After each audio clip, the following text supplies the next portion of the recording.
పిని భక్తి ఉండాలి, కానీ వెర్రుండకూడదేమో. దేవుడు ఎక్కడన్నా మాట్లాడతారా? ఇదే ప్రశ్న అడిగాను. మా పిన్ని ఒకటే మాట అంది, నువ్వు బైబిల్ తెరిచి చదువు, దేవుడు నీతో స్పష్టంగా మాట్లాడతారు అని.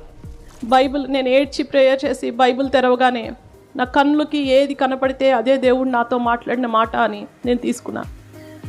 దేవుడు నాతో మాట్లాడిన మాట మత్తయి సువార్త 6:26లో, ఆకాశ పక్షులు చూడుడి, అవి విత్తవు, కోయవు, కొట్లలో కూర్చుకొనవు, వాటినే పోషిస్తున్న దేవుడు, మరి మీరు అంతకన్నా శ్రేష్టమైన వారు కారా అని అడిగారు. ఇంతకుముందు ఏదో జోక్ చదివా, ఫేస్బుక్లో ఏదో పోస్ట్ పెట్టాడు. ఏంటంటే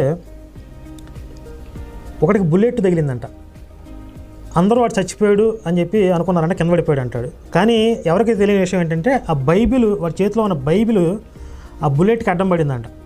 ఈ బైబిల్ని ఈ బుల్లెట్ చీల్చుకుంటూ వెళ్ళింది కదా, వాడి దెబ్బ తగలేదంట.